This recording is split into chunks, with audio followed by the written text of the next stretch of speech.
So in this video, I'm going to talk about the interactions between the first pillar or solution development and the second pillar, which is target market selection.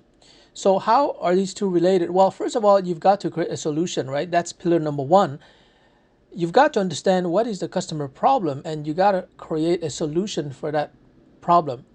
But at this phase, you don't have to really define your target market. You just have to create a solution. So for example, let's say I'm a resume writer, right?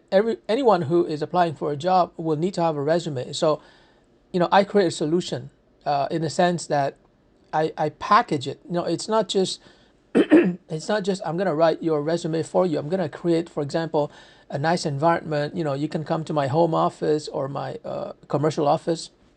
I'm gonna give you a coffee, and I'm gonna interview you and really figure out like what are your strengths, your talents, your passion, the industries where you want to work. So it's really a nice experience. So that's what I mean by a solution. And let's say after 48 hours, you're gonna have your resume. So a solution means that it's not just a service, it's really the answer to a problem, right? The problem here is that people don't have a resume. They need to have a resume in order to get a job. So but once I have that solution, then I can adapt that solution to particular segments of the market, right? Because let's say a university graduate who just graduated, he is going to require a different solution than, let's say, the professional who has 10 years of experience, right? Like these are two different segments of the same market. So I would have to adapt my solution, my generic solution, to the student market or the recent graduate market and create a second solution adaptation for the mid-career professional, the person who has like 10, 15, 20 years of experience. So this is what I call an adapted solution. In other words, you have at the beginning you have a generic solution, which in this case is writing a resume, and then you have different solution adaptations or adapted solutions for each particular segment. So that's how the pillar number one is related to pillar number two. Pillar number one is solution development. Pillar number two is focusing on a particular target market.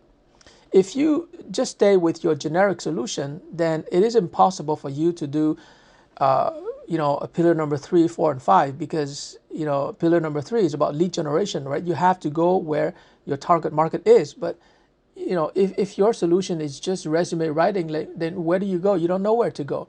But if you've worked on the module number 2 and you've identified a specific market segment, like for example the recent graduate market, then you know exactly where to go. You got to go to universities, you got to go to career centers, you got to go to LinkedIn groups where there's a lot of young professionals or recent graduates. You got to go to alumni networks, right? Same thing with mid-career professionals. You got to go on LinkedIn and you got to join LinkedIn groups where you can find your mid-career professional. So my point is that you have to make your solution work hand in hand with your target market selection. And usually at the beginning, it's better to choose just one market, the market that is most desperate for your solution, that is in so much pain that by the time you show up in that target market, they're going to say, thank God you're here, please take my money.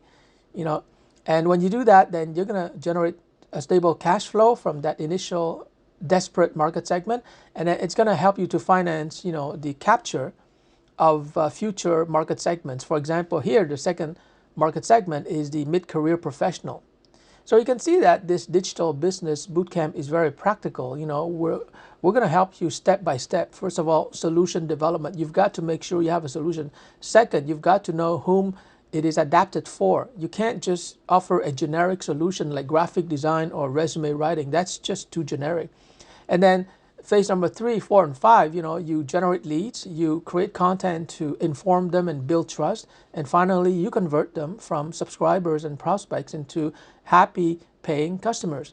So it's a very logical process that has to be done step by step. And as long as you follow the steps in the process, you will succeed in business.